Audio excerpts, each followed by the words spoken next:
Donc ça nous vient de Comédie. On a un article Spider Tub. Oubliez le Viagra pour bander, faites place à l'araignée banane. Alors, c'est une araignée qui ressemble à ça. Alors, elle ressemble à une girafe, elle a les couleurs d'une girafe. Elle a la couleur de la girafe, mais ce n'est pas une girafe. Mais c'est une araignée, elle a bien 6 pattes. Donc déjà, c'est une première certitude. Qu'est-ce que ça dit ?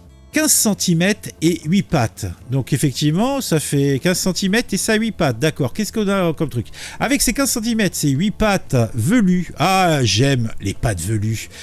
Et son venin mortel, l'araignée banane ne semble pas à première vue être la meilleure amie de l'homme. Et l'homme, on parle pas de l'homme, l'espèce, on parle de l'homme, du mâle, du vrai gars, quoi.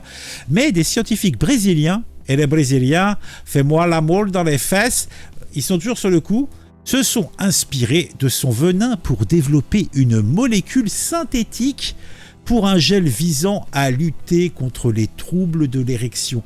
C'est comme qui dirait comme le Viagra, mais sans les problèmes cardiaques éventuels, c'est ça ? Est-ce que c'est ça ? Il y a 30 ans, franchement, ça ne nous rajeunit pas.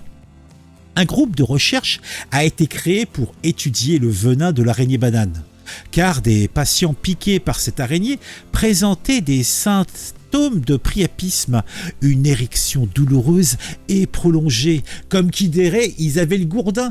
Franchement, s'ils étaient policiers, ils n'avaient même pas besoin de matraque pour faire tomber à terre un gauchiste. Un coup de top dans la tête et le gauchiste tombait. Franchement, très pratique. Alors, qu'est-ce que c'est ? J'en étais où ? Moi, je dis des bêtises. Alors, l'araignée banane, Phoneutria negrivanter, espèce parmi les plus vénéneuses du monde, vit en Amérique du Sud et est surnommée ainsi car elle est souvent retrouvée près des plantations de bananes. Eh ben, elle aime les bananes. Et vous connaissez l'histoire. Les bananes, manger les bananes, parler debout. C'est une pub quand j'étais gamin. Mais dans le Minas Gerais, un état brésilien dont Belo Horizonte est la capitale, jamais entendu parler de cet état. Bon, faut dire que le Brésil, moi, à part Brasilia, la capitale qui est au milieu de la forêt, qui était au milieu de la forêt vierge, et puis éventuellement Sao Paulo, c'est au Brésil, Sao Paulo, ouais. Et peut-être, je crois que c'est tout. Je connais pas d'autres villes. Eh je connaissais pas. En tout cas, donc à cet endroit-là, on rencontre aussi bien ces araignées dans les zones rurales que dans les centres urbains. Et dis donc, si tu as dans la chambre de tes gamins des araignées qui sont mortelles, franchement, léger quoi. À la Funède, une biologiste saisit délicatement une de ces araignées avec une pince et extrait quelques gouttes du venin. En stimulant ses chélicères, des sortes de crochets avec lesquels elle mord ses victimes. Des échantillons de venin sont ensuite fournis à un laboratoire de l'Université fédérale de Minas Gerais. Le venin n'est utilisé que pour connaître les propriétés des molécules qui causent le priapisme. Nous avons créé une molécule synthétique bien plus simple et moins toxique. Tant qu'à faire, parce que vouloir avoir le gourdin et finir entre 4 planches, niveau fantasme sexuel, c'est quand même assez limité.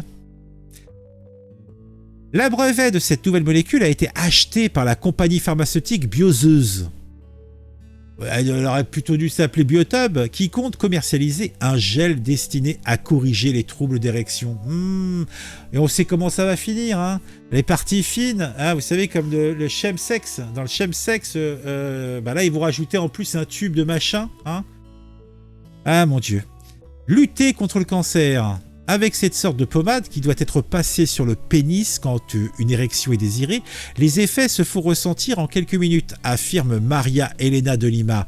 Selon elle, cette recherche peut également s'avérer utile dans la lutte contre le cancer de la prostate, car de nombreux hommes refusent de se soumettre à une prostatectomie radicale, ablation de la prostate en cas de cancer, car elle provoque des troubles de l'érection. Mais bon, si t'es mort, tu bandes plus ? Je sais pas, mais bon... Ce trouble sont dus en fait au fait que les nerfs érectiles sont endommagés par l'ablation de la prostate.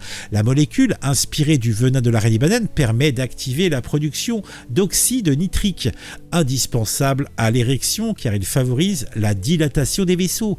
Il peut être produit par les nerfs, mais également par d'autres cellules sur lesquelles agit le gel, explique Maria Elena de Lima.